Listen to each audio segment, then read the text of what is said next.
Pada tanggal 18 Mei 2025, dunia menyaksikan titik balik paling mengerikan di kawasan Timur Tengah. Hujan rudal menghancurkan sebagian besar kota besar di Israel, termasuk Tel Aviv dan Yerusalem. Di tengah reruntuhan dan api, sekelompok orang dari berbagai latar belakang, seorang dokter Palestina, seorang tentara Israel yang membelot, seorang jurnalis wanita Indonesia, dan seorang bocah yatim piatu, terjebak bersama dalam perjalanan untuk menyelamatkan nyawa dan mengungkap konspirasi global di balik serangan itu.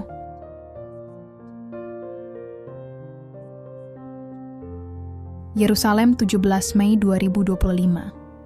Matahari sore menggantung malas di atas langit barat kota tua.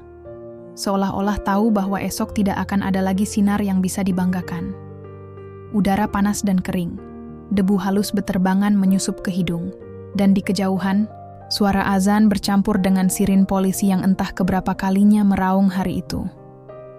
Dr. Sami Barakat, lelaki 33 tahun dengan kumis tipis dan wajah yang selalu tampak kurang tidur, baru saja keluar dari klinik darurat di kamp pengungsian Shuafat. Tangan kanan memegang botol air mineral setengah kosong, sementara tangan kiri sibuk mengusap keringat dari pelipisnya. Anak-anak hari ini makin banyak yang sesak napas. Udara kayaknya makin busuk, gumamnya dalam bahasa Arab sambil duduk di bangku reyot depan pintu. Dunia seperti berjalan dengan ujung kaki. Tidak ada yang benar-benar tenang. Tidak ada yang benar-benar selamat.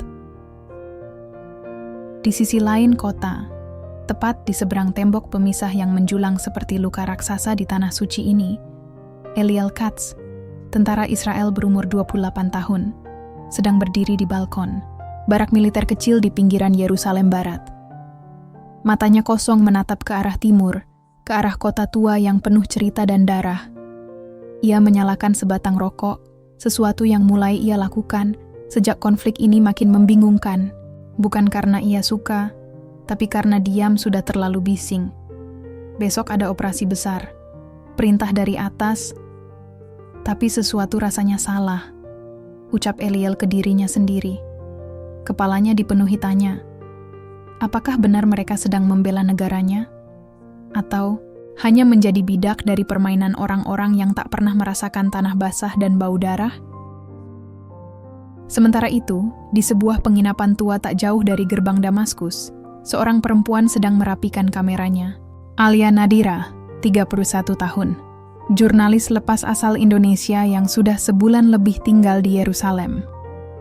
Ia menulis untuk media online di Jakarta, tapi hatinya sudah terlalu dalam menyatu dengan kisah-kisah yang ia dengar dari para korban perang.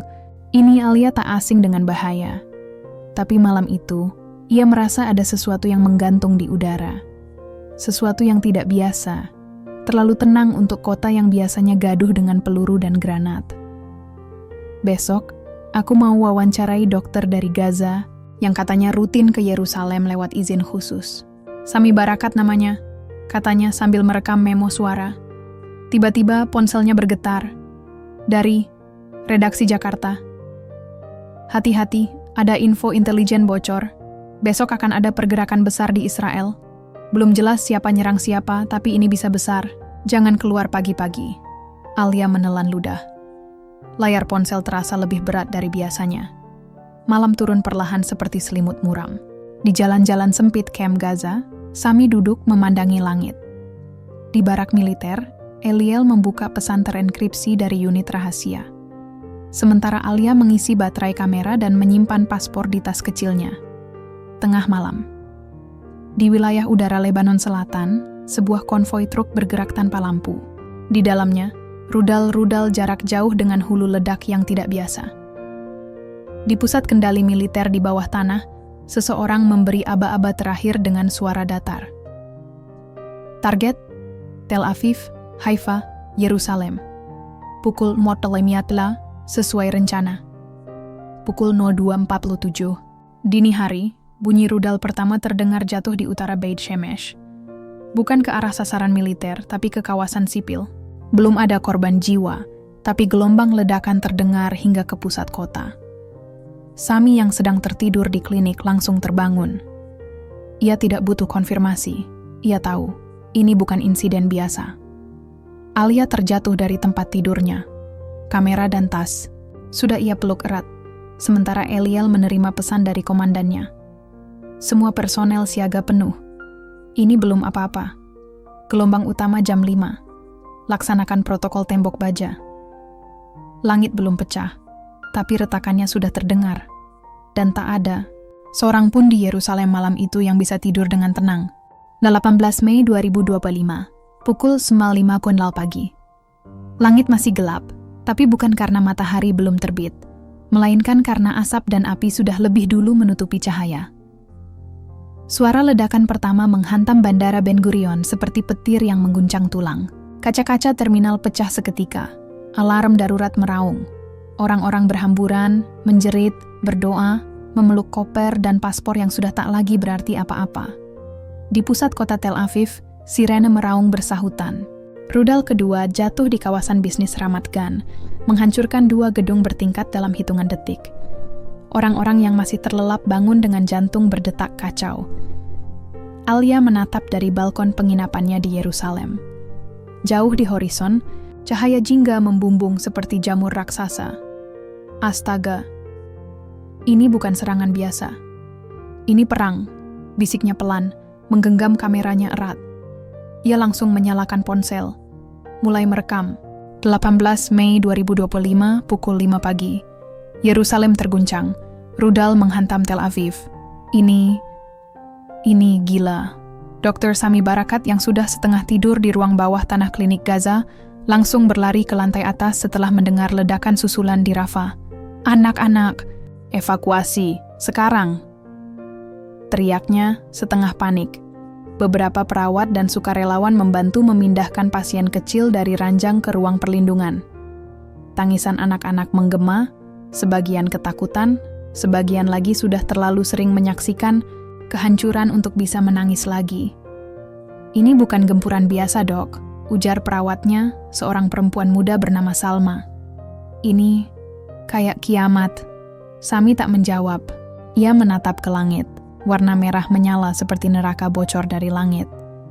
Sementara itu, di markas militer Israel, Eliel Katz menerima perintah langsung dari atasannya.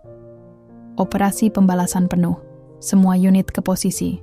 Target konfirmasi masuk pukul 00.00. Tapi Eliel tidak bergerak. Pikirannya kacau. Semalam ia membaca dokumen rahasia yang secara tak sengaja tertinggal di mejanya. Di dalamnya, ada info yang membuat perutnya mual. Beberapa sistem rudal yang digunakan untuk menyerang kota-kota Israel bukan berasal dari musuh luar. Beberapa kode produksi menunjukkan buatan dalam negeri rudal yang sebelumnya hilang dari gudang penyimpanan. Entah dijual, entah dialihkan. Tapi intinya jelas, ada pengkhianatan di dalam tubuh mereka sendiri, dan itu membuat Eliel merasa jijik. Jijik terhadap seragamnya, terhadap perintahnya, terhadap semua propaganda yang selama ini ia telan mentah-mentah. Pukul 00.10. Rudal ketiga menghantam Yerusalem Barat, dekat kawasan permukiman Yahudi. Alia nyaris terlempar dari tangga saat getaran. Ledakan membuat lantai penginapannya bergoyang. Debu dan serpihan tembok jatuh dari langit-langit. Ia tidak bisa tinggal di sana lebih lama. Dengan cepat, ia memasukkan kamera, kartu memori, dan beberapa pakaian ke dalam ranselnya. Langkahnya tergesa-gesa menyusuri lorong sempit kota tua. Bau asap dan darah mulai terasa di udara. Di jalanan, orang-orang panik. Tentara, warga sipil, relawan kemanusiaan. Semuanya bercampur, tidak tahu harus kemana. Seperti semut yang sarangnya disiram air panas. Di Gaza, Sami masih bertahan di ruang bawah tanah. Tapi tempat itu sudah tidak cukup menampung pasien. Oksigen mulai menipis. Sinyal hilang total. Dok, kita harus pindah. Ruang ini bisa runtuh kapan saja, ujar Salma. Air matanya bercampur keringat. Kalau kita keluar sekarang, kita bisa kena rudal. Tapi kalau kita diam di sini, kita mungkin mati perlahan, jawab Sami pelan. Ia memandang ke arah bayi kecil yang baru lahir kemarin. Ibunya meninggal karena pendarahan. Bayi itu belum punya nama, hanya secarik kain putih sebagai selimut. Sami mendekap bayi itu dan menghela napas panjang. kita coba selamatkan sebanyak mungkin. Tuhan yang tentukan sisanya. Sementara itu, Eliel akhirnya mengambil keputusan besar. Ia membelot. Ia melepas rompi pelindungnya, menyamar dengan pakaian sipil, dan kabur dari markas dengan membawa satu ransel dan sebuah flash disk kecil, isi dokumen rahasia yang bisa membongkar kebusukan para petinggi. Langkahnya cepat, wajahnya cemas. Ia tahu, begitu ketahuan, dia bukan hanya buron, tapi dianggap pengkhianat negara. Di suatu tempat, tak jauh dari reruntuhan Masjid Al-Aqsa yang terkena pecahan rudal, nasib mempertemukan 3 orang ini untuk pertama kalinya. Alia, yang sedang mencari tempat aman, tak sengaja masuk ke gang sempit. Di sana, ia hampir tertabrak oleh seorang pria dengan wajah Arab membawa bayi dalam pelukan. "Maaf," ucap Alia. Sami menatapnya dengan kaget. "Kamu wartawan?" Sebelum Alia sempat menjawab, seorang pria lain dari arah berlawanan, berambut pirang, wajah berdebu, dan luka di pelipis, berkata dengan suara terbata-bata, "Kita harus keluar dari sini. Sekarang." Mereka akan datang dan membakar semuanya. Alia dan Sami saling pandang. Dunia mereka yang berbeda kini dipaksa bersatu, dan langit masih terus mengirimkan api. Pagi itu, suara rudal tak kunjung reda. Yerusalem kini seperti neraka terbuka. Asap hitam tebal bergulung dari arah barat kota, sementara suara sirene dan jeritan manusia bergema seperti nyanyian maut yang berulang-ulang. Di salah satu rumah kosong, yang sudah setengah hancur di kawasan kota tua, Alia, Sami, dan Eliel berlindung di ruang bawah tanah kecil. Dindingnya retak-retak, atapnya bocor, dan hanya ada satu lentera senter sebagai penerang. Alia menatap 2 lelaki asing di depannya, seorang dokter dari Gaza dan pria berambut pirang itu yang tadi datang tergesa-gesa dengan luka di pelipis. "Nama kamu siapa tadi?" tanya Alia, masih waspada. "Eliel," jawab pria itu singkat. Logatnya jelas. Bahasa Arabnya patah-patah, tapi bisa dimengerti. "Kamu tentara?" tanya Sami tajam, refleks merapatkan tubuh bayi mungil yang masih ia peluk erat. Eliel tak langsung menjawab. Ia hanya menunduk, menarik napas berat, dan mengangguk pelan. Dulu, seketika ruangan terasa dingin. Sami berdiri. "Kau dari pihak yang membunuh rakyatku. Kau bagian dari penjajah. Dan kalian pikir aku bangga dengan itu?" bentak Eliel, akhirnya mendongak. "Aku kabur dari pasukan karena aku muak. Karena aku tahu beberapa dari rudal yang menghantam Tel Aviv pagi ini, itu bukan dari luar negeri. Itu permainan dari dalam." Alia menyela cepat, sebelum Sami benar-benar melempar sesuatu ke arah Eliel.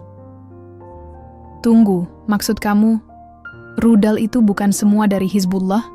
Atau Iran?" Eliel mengangguk. "Beberapa rudal yang jatuh, aku lihat logonya. Itu buatan Israel. Prototipe yang katanya hilang sejak tahun lalu. Aku temukan dokumennya." Ia mengeluarkan flash disk kecil dari kantong jaketnya. "Ini buktinya.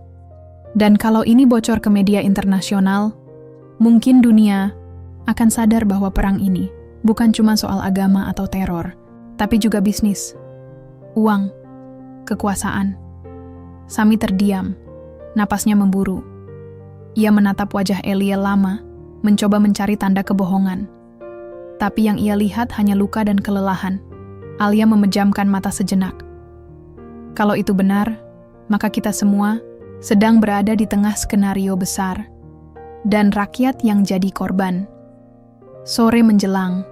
Di luar, suara ledakan mulai mereda.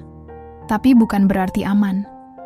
Biasanya itu pertanda serangan baru akan datang di malam hari.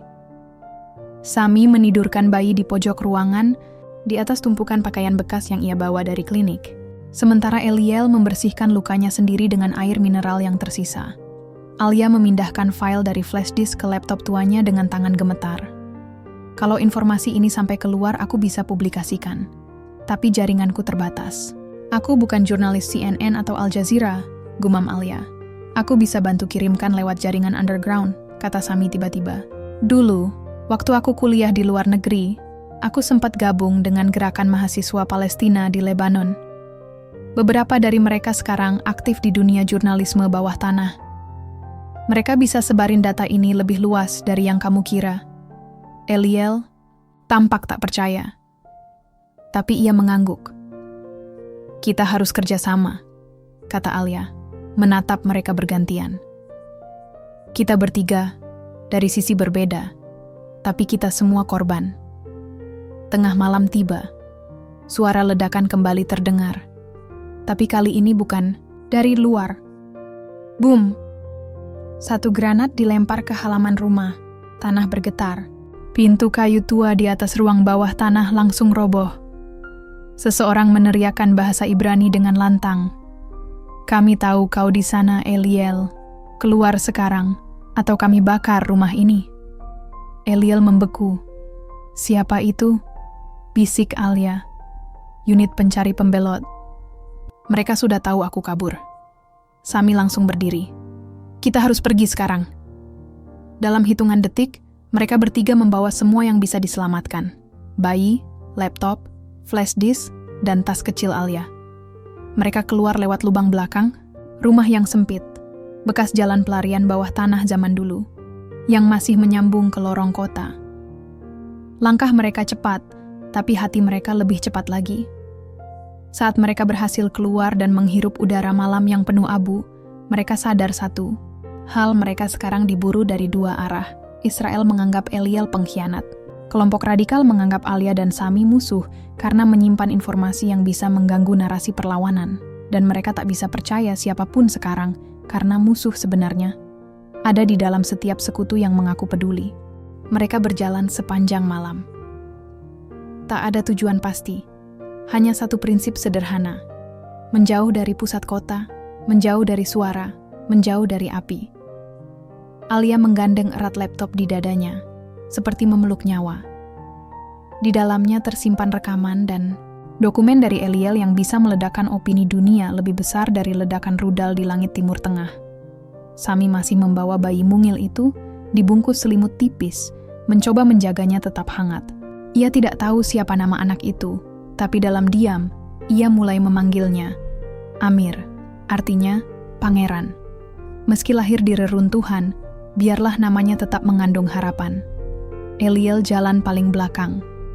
Matanya awas, telinganya waspada. Ia tahu dirinya adalah buruan paling dicari di wilayah itu.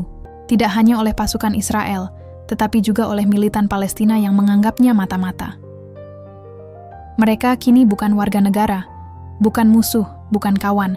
Mereka adalah pelarian yang membawa kebenaran di dalam saku.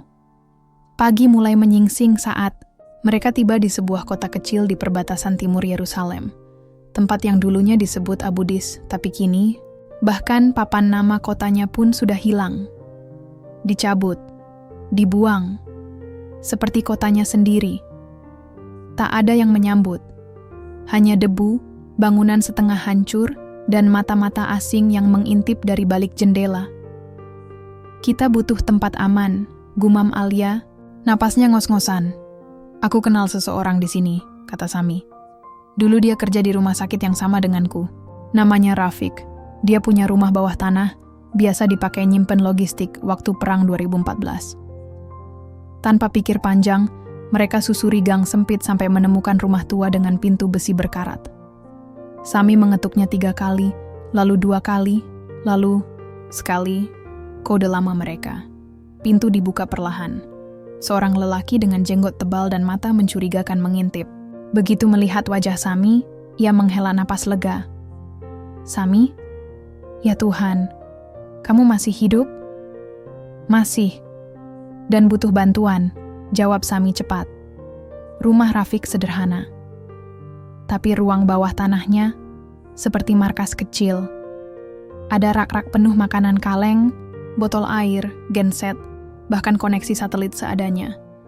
Alia langsung membuka laptop. Eliel duduk bersandar, menekan lukanya yang mulai berdarah lagi. Sementara Sami menyusui Amir dengan susu botol kecil yang masih tersedia. Mereka akhirnya bisa bernapas sedikit. Kalau dokumen ini valid, kita bisa mengirimnya lewat jaringan bawah tanah. kata Rafiq. Tapi kalian harus cepat. Sinyal makin sering diblok. Pasukan Israel mulai sweeping rumah demi rumah. Mereka cari kamu, Eliel. Eliel hanya menunduk. Aku tahu. Dan kamu, Alia, sambung Rafiq. Kalau mereka tahu kamu wartawan, apalagi bawa bukti kejahatan perang, mereka bisa bikin kamu menghilang dalam 1 malam. Alia tersenyum tipis. Aku udah tahu risiko ini dari hari pertama aku menginjakkan kaki di negeri ini. Sore itu, langit di atas kota tanpa nama mulai merah. Tapi bukan merah senja yang tenang, melainkan merah murka dari api yang menjalar. Dari kejauhan mereka mendengar suara tembakan. Rafiq naik ke lantai atas, memantau lewat celah jendela. Kita ketahuan. Apa? Eliel langsung berdiri. Seseorang di kota ini pasti ngasih tahu mereka. Ada 2 jeep militer, jalan ke arah sini. Sami langsung meraih bayi dan menggamit Alia. Kita harus keluar sekarang. Lewat terowongan belakang, kata Rafiq, menunjuk ke lorong gelap di ujung ruang bawah tanah. Mereka tak sempat mengucapkan terima kasih. Bahkan tak sempat menutup pintu. Langkah kaki mereka berpacu dengan detak jantung, masuk ke lorong gelap yang berdebu. Di belakang mereka, suara pintu didobrak dan suara tentara terdengar menggelegar. Cari mereka. Jangan biarkan satupun lolos. Lorong itu panjang dan berliku. Beberapa kali mereka harus merunduk, merangkak, bahkan menyusuri air selokan kotor. Tapi akhirnya, mereka keluar di ujung kota, di sebuah ladang kecil yang sudah tandus. Mereka kini benar-benar tanpa tempat, tanpa negara, dan tanpa nama. Tapi mereka masih punya satu hal, kebenaran. Dan selama mereka masih bernapas, kebenaran itu tak akan mati. Malam itu, langit di atas Damaskus menyala merah membara. Suara dentuman mengguncang bumi seperti denting lonceng kiamat. Rudal-rudal besar melesat cepat dari utara dan timur, menghantam pusat kota, markas militer, bahkan rumah-rumah warga sipil yang sudah lama kehilangan listrik dan air bersih. IRGC dari Iran menembakkan rudal jarak jauh. Pesawat tempur Rusia mulai aktif di selatan Suriah. Israel membalas dengan Iron Dome, tapi sistemnya kewalahan. Berita-berita itu meluncur cepat di layar laptop Alia yang kini terhubung ke jaringan rahasia jurnalis bawah tanah. Di dalam bunker kecil dekat perbatasan Suriah, Alia, Sami, dan Eliel menyaksikan dunia terbakar, dan mereka kini berada di tengah-tengahnya. Damaskus hancur setengahnya. Gumam Alia, matanya masih terpaku pada video drone yang diunggah wartawan warga. Ini bukan serangan balasan, ini pemusnahan. Eliel menggeleng lemah. Bukan hanya Iran yang kirim rudal, tapi juga Rusia. Mereka sudah terang-terangan ikut dalam konflik. Tapi, kenapa Damaskus? Sami menatap layar dengan rahang mengeras. Karena di Damaskus ada bunker penyimpanan data militer Israel yang tersembunyi. Aku pernah dengar waktu kerja sebagai relawan medis. Kalau data itu jatuh ke tangan Iran atau Rusia, Israel kehilangan kontrol penuh atas operasi rahasia mereka di seluruh Timur Tengah. Eliel menyipitkan mata. Kalian pikir perang ini soal Yerusalem? Salah. Ini soal siapa yang pegang data, siapa yang kendalikan kebenaran. Beberapa jam kemudian, bunker mereka diketuk dari luar. 3 kali, 2 kali. Sekali. Kode yang sama seperti dulu. Tapi kali ini, bukan Rafiq. Alia mengintip dari lubang, kecil dan melihat wajah perempuan muda, sekitar 25 tahun, dengan skarf merah dan ransel besar. Namaku Nour. Aku dari jaringan Beirut, ucapnya cepat saat mereka membukakan pintu. Kami dapat sinyal dari Rafiq. Dia tertangkap. Tapi sebelum itu, dia kirim lokasi kalian dan file kalian. Alia langsung menegang. Dia tertangkap? Nour mengangguk. Malam setelah kalian pergi, rumahnya dibakar. Tapi dia sempat mengunggah sebagian file ke jaringan kami, termasuk video pengakuan Eliel. Semua menoleh ke Eliel. Pria itu terdiam. Jadi, pengakuanku sudah tersebar? Belum, kata Nour. Kami tunggu lampu hijau dari kalian. Karena kalau ini dirilis sekarang, Israel akan langsung serang semua server kami di Lebanon. Kami butuh perlindungan dan lokasi siaran alternatif.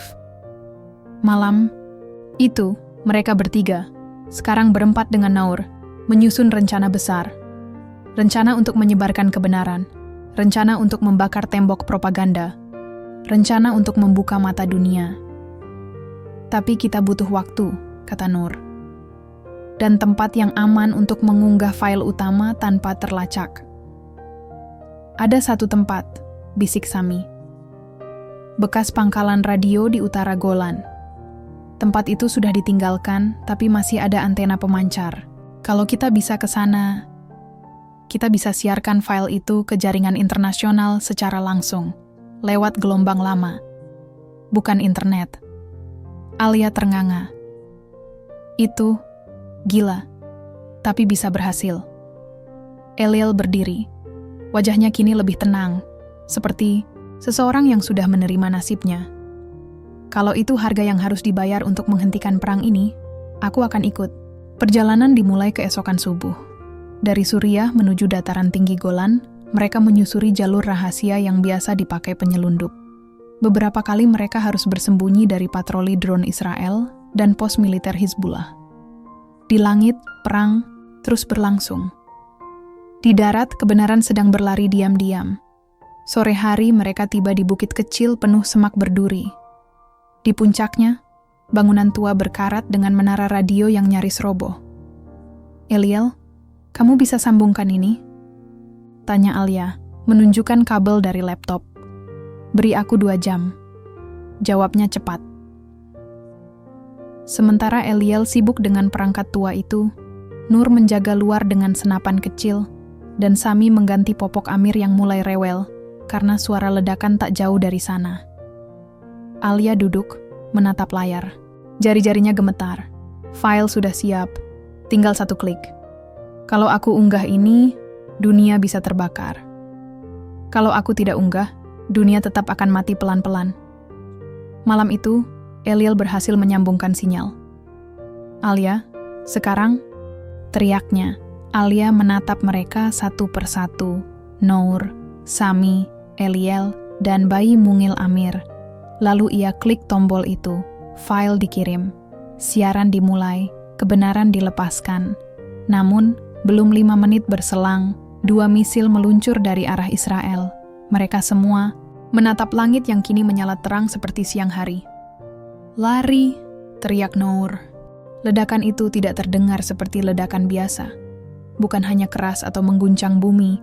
Ledakan itu seperti menjerit, seperti langit yang menangis. Bangunan radio tua di Golan hancur jadi debu.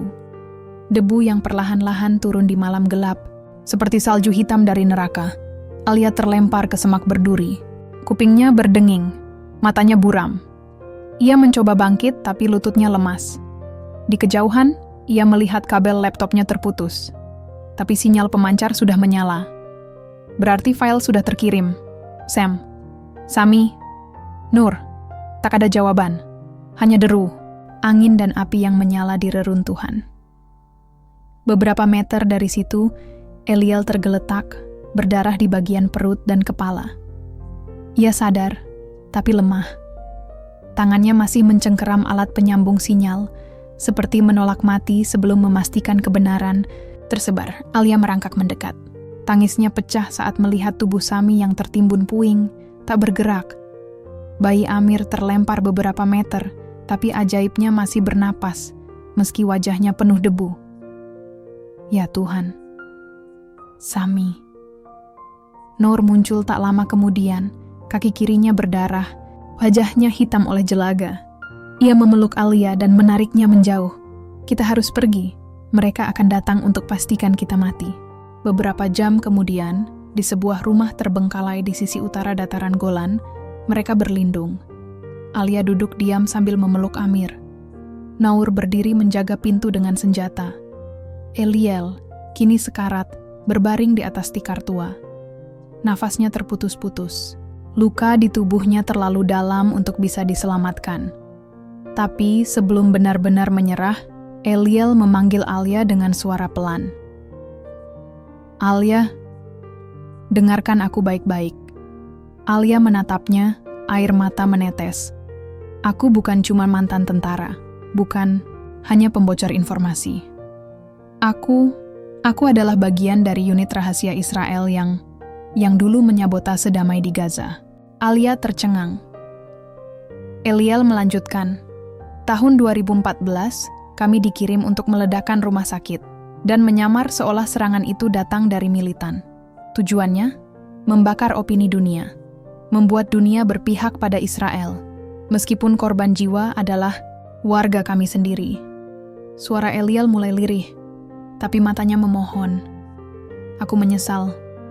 Setiap malam, aku berdoa agar kebenaran suatu hari keluar. Dan ketika aku lihat kamu, Alia, aku tahu kamu adalah harapan terakhir itu. Alia gemetar. Jadi, semua yang kamu bocorkan, termasuk video pemboman anak-anak, itu... Eliel mengangguk. Itu perintah langsung dari unitku. Tapi aku membelot. Dan sekarang, semua itu sudah tersebar. Berkatmu, malam semakin larut. Eliel perlahan menutup mata. Napas terakhirnya keluar tanpa suara, dan dunia kehilangan satu saksi, tapi kebenaran sudah lepas dari kandangnya. Keesokan harinya, dunia berubah. File Eliel yang bocor menyebar seperti api, dari Beirut ke Istanbul, dari Moskow ke New York. Video pemboman yang diatur, rekaman rahasia operasi palsu, manipulasi media internasional, serta bukti-bukti sabotase damai di Gaza dan tepi barat, semuanya meledak di media. Berita besar di seluruh dunia berbunyi sama. Kebenaran terungkap, Israel diduga rekayasa perang dengan bukti dari insider militer. Bocoran data membongkar operasi bayangan yang memicu perang Timur Tengah. Tuntutan pengadilan internasional menggema di Den Haag dan PBB, tapi kebenaran tak pernah datang tanpa balas dendam. Israel menyalahkan Iran dan Hizbullah atas kebocoran data. Rudal balistik kembali diluncurkan. Iran membalas dengan gelombang serangan baru ke Tel Aviv. Amerika mengerahkan armada laut ke Timur Tengah, dan Rusia mengancam akan menembakkan nuklir taktis jika pasukan asing memasuki Suriah. Dan di tengah kekacauan itu, Alia, Nour, dan bayi kecil bernama Amir bersembunyi di tengah reruntuhan. "Apa ini akhir dunia?" tanya Alia lirih. Nour menatap, langit yang kembali merah. "Bukan, ini baru awal. Langit kini tak lagi punya warna. Tak ada biru, tak ada jingga. Hanya abu, asap, dan kilatan merah dari rudal yang saling mengejar di udara. Dunia seakan kehilangan kendali. Kota-kota terbakar, siaran berita penuh kematian, dan organisasi internasional nyaris lumpuh total. PBB ditinggalkan. Uni Eropa pecah suara. Amerika dan Rusia saling ancam nuklir. Dan di tengah kekacauan itu, Alia berdiri di reruntuhan masjid tua, menggendong Amir yang mulai demam. "Dia butuh susu," kata Nour dengan suara pelan. Mereka baru saja menempuh perjalanan 3 hari dari Golan ke Lebanon Selatan, menyeberangi puing-puing dan ladang ranjau. "Susu, listrik, air, kita juga butuh semua itu," jawab Alia lelah. Mereka berdua tahu, perang ini bukan soal agama atau politik lagi. Ini tentang manusia yang kehilangan arah, tentang dunia yang tak lagi percaya pada Tuhan. Beberapa kilometer dari sana, pangkalan militer Hizbullah menerima kiriman video baru dari jalur Gaza. Tayangan itu memperlihatkan anak-anak kecil mencari mayat ibu mereka di bawah puing-puing rumah. Mereka menangis, namun tak ada yang datang menolong. Salah satu jenderal, Hizbullah marah besar. "Cukup, kita habisi Tel Aviv malam ini juga." Dan malam itu, 300 rudal jarak menengah dilepaskan dari Lebanon, Gaza, dan Suriah serentak. 18 Mei 2025, hari ketika langit runtuh. Yerusalem terbakar, Tel Aviv meledak. Laut Tengah dipenuhi kapal perang. Sistem Iron Dome Israel yang selama ini jadi andalan jebol di beberapa titik. Rudal-rudal menghantam pusat keuangan, Bandara Ben Gurion, dan distrik tua Yerusalem Barat. Warga sipil berlarian, seperti semut yang sarangnya disiram bensin. Gedung-gedung runtuh seperti kertas dilindas tank. Di sisi lain, Israel membalas dengan sistem roket Jericho terperang, menyerang kota-kota besar di Lebanon dan Suriah. Damaskus kembali terbakar. Beirut terguncang. Alia dan Nour melihat dari kejauhan. Mereka berada di bukit kecil, dan dari sana mereka melihat Yerusalem seperti obor raksasa yang tak padam. Amir menangis lagi. Tangisan itu menggema seperti lonceng, kematian di malam neraka. Di antara kebisingan ledakan, Alia menatap Nour dengan mata sayu. "Apa kamu percaya? Ini semua akan berakhir?" Nour diam lama, kemudian menggeleng. "Tidak, tapi aku percaya kita bisa menyelamatkan sesuatu, sekecil apapun." Alia mengangguk. Ia membuka tas kecil di punggungnya dan mengeluarkan salinan file terakhir yang disimpan, Eliel sebelum mati. File itu belum diunggah ke semua jaringan.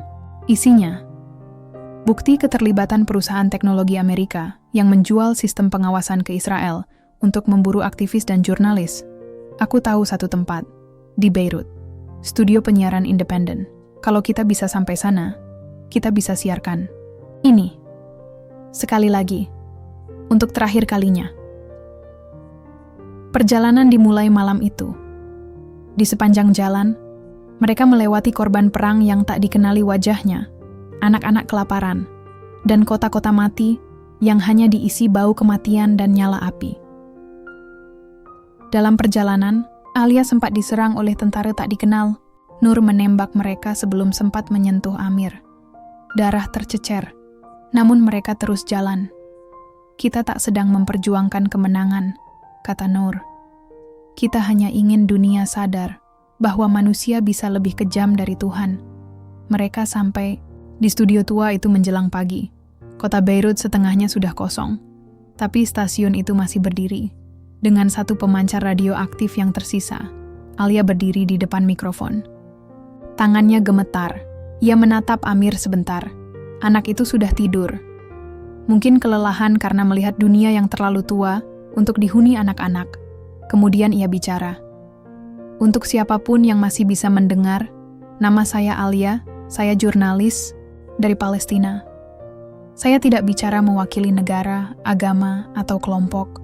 Saya bicara sebagai manusia yang menyaksikan neraka dari dekat. Hari ini, langit terbakar. Tapi jangan salahkan Tuhan. Ini bukan akhir zaman. Ini adalah akhir dari kemanusiaan yang kita bunuh sendiri. Saya akan mengunggah data ini. Semoga kalian, siapapun kalian, melihat bahwa kebenaran bisa lebih berbahaya dari peluru, tapi juga lebih menyembuhkan daripada doa." File itu diunggah, siaran itu dikirim, lalu mereka menunggu. Tak lama kemudian, rudal jatuh di jarak 2 kilometer dari studio.